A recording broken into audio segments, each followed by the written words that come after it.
Bismillahirrahmanirrahim. Assalamualaikum warahmatullahi wabarakatuh. Alhamdulillah, wassalatu wassalamu ala rasulillah wa ala alihi wa sahbihi wa wala amma ba'd. Para pemirsa Yufid TV yang dirahmati oleh Allah subhanahu wa ta'ala, kali ini kita akan membahas sebuah hadis yang sangat tepat untuk kita bahas pada saat ini, yakni pada bulan Rajab. Sebagaimana yang beredar di kalangan awam bahwa bulan Rajab adalah bulan yang memiliki segudang keutamaan.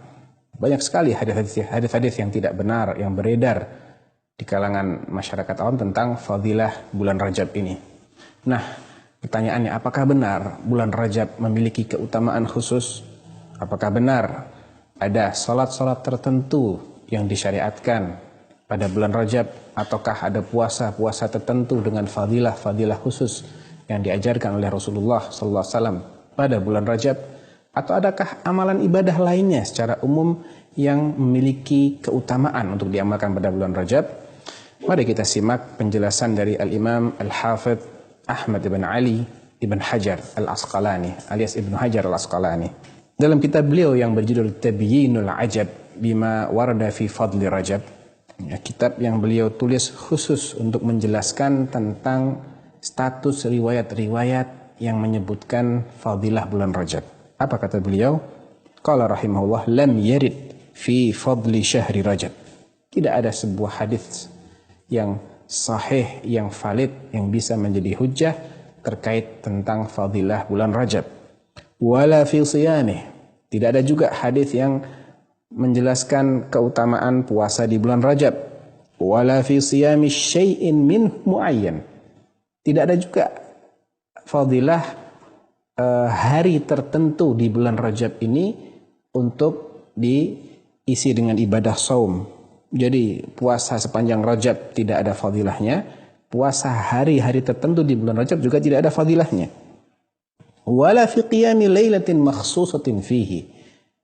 Bahkan tidak ada hadis yang menjelaskan keutamaan melakukan qiyamul lail, salat malam di salah satu malam bulan Rajab secara khusus. Hadithun yakni laysa fi qiyami lailatin makhsusatin fihi hadithun sahihun yasluh lil hujjah. Tidak ada satu hadis pun yang sahih yang menjelaskan tentang fadilah bulan Rajab secara umum atau fadilah puasa di bulan Rajab secara umum maupun pada hari-hari tertentu secara khusus, dan tidak ada juga hadis yang menjelaskan fadilah salat malam di salah satu malam di bulan Rajab. Tidak ada satupun hadis yang sahih yang bisa menjadi hujjah dalam hal ini, kata beliau. Waqad sabaqani ila al-jazmi bidzalika al-Imam Abu Ismail Al-Harawi Al-Hafidh. Bahkan sebelumku ada salah seorang ulama ahlul hadis yang bernama Abu Ismail Al-Harawi yang memastikan bahwa tidak adanya hadis yang bisa menjadi pegangan terkait fadilah bulan Rajab. Beliau juga menjelaskan dalam kitab yang sama, wa ammal ahadits al-waridah fi fadli Rajab atau fi fadli siyamihi atau siyami syai'in minhu sarihah.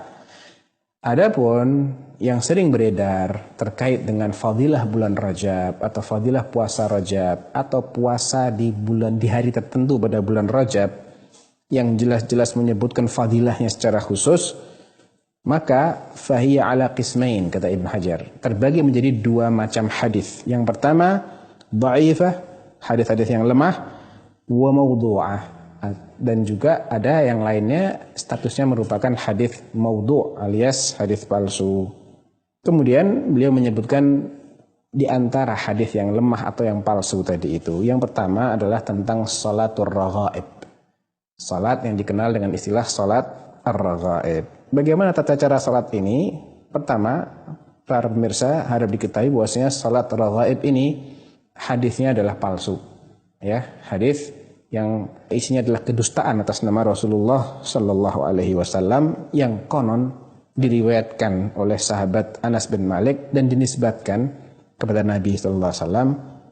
Kata beliau, "Ma min ahadin yasumu yaumal khamis, awal khamis min Rajab." Tidaklah seseorang berpuasa pada hari Kamis pertama di bulan Rajab, "Tsumma yusalli fi ma bainal isya'i wal atamah." Kemudian dia salat malam Jumatnya, ya, antara salat Isya sampai salat subuh. Jadi setelah salat Isya dia salat di malam Jumatnya sebanyak 12 rakaat, 12 rakaat.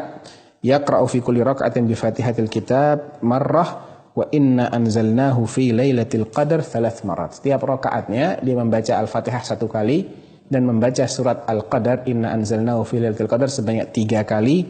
Wa qul huwallahu ahad 12 marrah. Kemudian diikuti dengan membaca surat qul huwallahu ahad sebanyak 12 kali.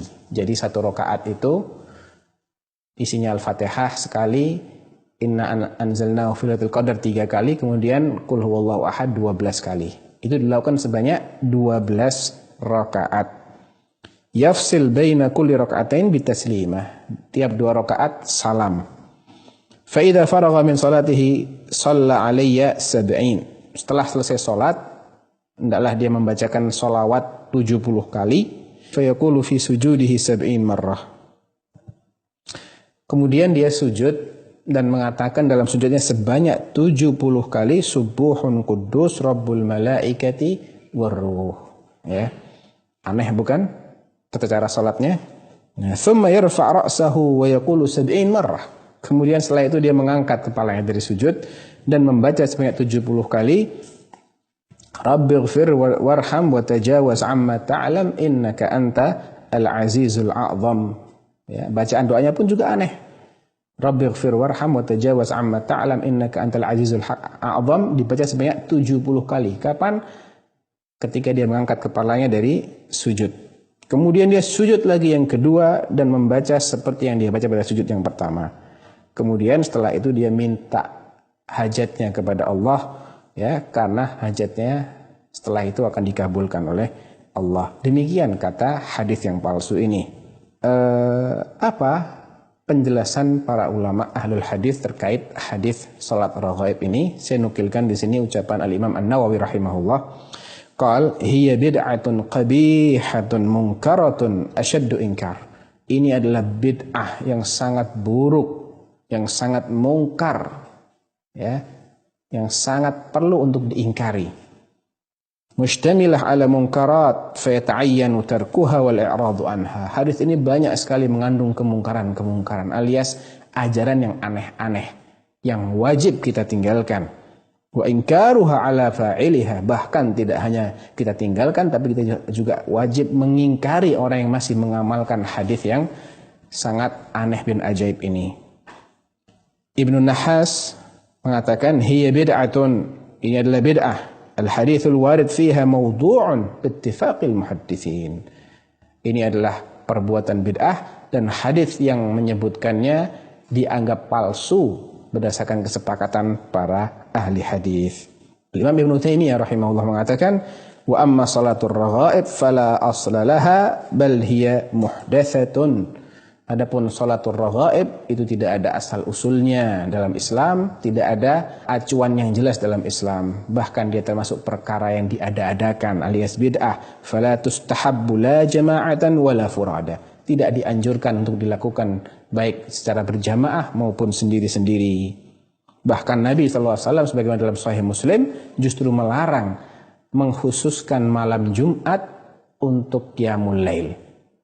Biasanya tidak pernah qiyamul lail, malam Jumat dia qiyamul lail. Ini tidak boleh, dilarang oleh Nabi SAW.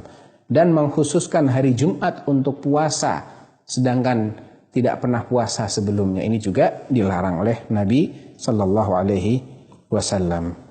Kemudian terkait dengan bulan Rajab, kita pasti mengenal adanya perayaan Isra dan Mi'raj yang seringkali diklaim itu terjadi pada tanggal 27 Rajab. Nah, apakah memang itu terjadi pada tanggal 27 Rajab dan apakah tanggal tersebut memiliki keistimewaan tertentu? Kita semua yakin bahwasanya peristiwa Isra dan Mi'raj termasuk mukjizat besar yang diberikan kepada Rasulullah sallallahu alaihi wasallam yang tidak diberikan kepada seorang nabi pun sebelum beliau. Akan tetapi tidak berarti bahwasanya peristiwa Isra dan Mi'raj itu memiliki keistimewaan khusus yang karenanya kita dianjurkan untuk melakukan sesuatu pada tanggal yang itu diklaim sebagai tanggal terjadinya Isra dan Mi'raj. Menurut Ibnu Dihyah, dan ini juga dinukil oleh Ibnu Hajar dalam kitabnya Tabiinul Ajab dari Ibnu Dihyah, Beliau mengatakan, wa dzakara ba'dul qussas anna al-Isra' kana fi Rajab. Sebagian orang yang gemar bercerita, berdongeng, ya. Jadi mereka bukan ahli ilmu, bukan ulama, bukan ahli hadis, mereka hanya penceramah-penceramah yang sudah ada sejak dahulu. Mereka menyatakan bahwasanya Isra dan Mi'raj terjadi di bulan Rajab. Kata Ibnu Dahyah, wa dzalika kadzibun, dan itu adalah kedustaan. Ya, jadi mengatakan peristiwa Isra dan Mi'raj terjadi di bulan Rajab itu adalah sesuatu yang tidak benar, dusta. Ibnu Rajab rahimahullah mengatakan, wa ruwiya bi isnadin la yasih 'anil Qasim bin Muhammad anna al-Isra' bin Nabi sallallahu alaihi wasallam kana fi 27 min Rajab. Ada sebuah riwayat yang tidak sahih, yang tidak benar. Dari siapa? Dari Al-Qasim bin Muhammad. Al-Qasim bin Muhammad ini adalah salah seorang ulama, masuk dalam kategori tabi'in. Dia mengatakan bahwasanya Isra dan Mi'raj itu terjadi pada tanggal 27 Rajab. Tapi ini adalah riwayat yang tidak sahih. Wa ankara dzalika Ibrahim al-Harbi wa ghairuh. Al-Imam Ibrahim al-Harbi, salah seorang ulama ahlul hadis, dan ulama yang lain mengingkari kebenaran tanggal terjadinya Isra dan Mi'raj. Ibn Taimiyah rahimahullah mengatakan, lam yakum dalilun ma'lumun la ala syahriha. Tidak ada satu dalil yang pasti tentang bulan apakah terjadinya Isra Mi'raj, wala ala ashriha, pada 10 hari keberapa itu terjadi, wala ala ainiha, dan pada hari apa, tanggal berapa juga tidak ada dalilnya. Falin nuqulu fi dzalika munqati'atun mukhtalifah.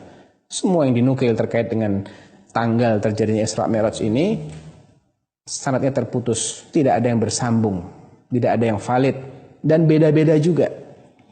Laisa fiha ma yuqta'u bihi, sehingga tidak ada satupun dari riwayat-riwayat ini yang bisa dijadikan sebagai sandaran yang pasti. Kalaupun benar itu terjadi pada tanggal 27 Rajab, maka tidak berarti tanggal itu memiliki sesuatu yang khusus, yang spesial, yang boleh kita peringati setiap tahun.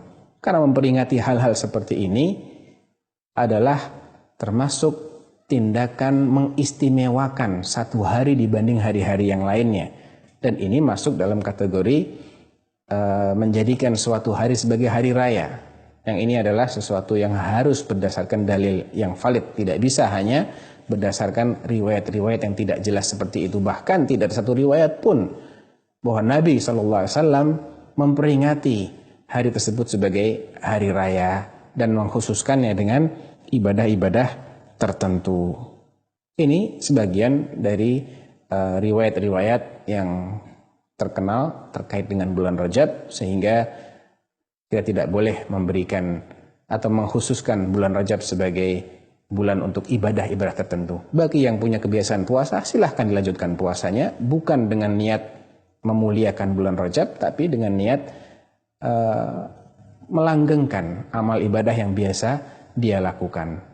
Dan bagi yang tidak punya kebiasaan untuk puasa, jangan sampai dia mengkhususkan. Jadi semangat untuk berpuasa di bulan Rajab dalam rangka mengamalkan hadis-hadis yang lemah dan palsu tadi. Karena itu pada hakikatnya adalah perbuatan-perbuatan bid'ah yang dibenci dan dimurkai oleh Allah Subhanahu wa taala.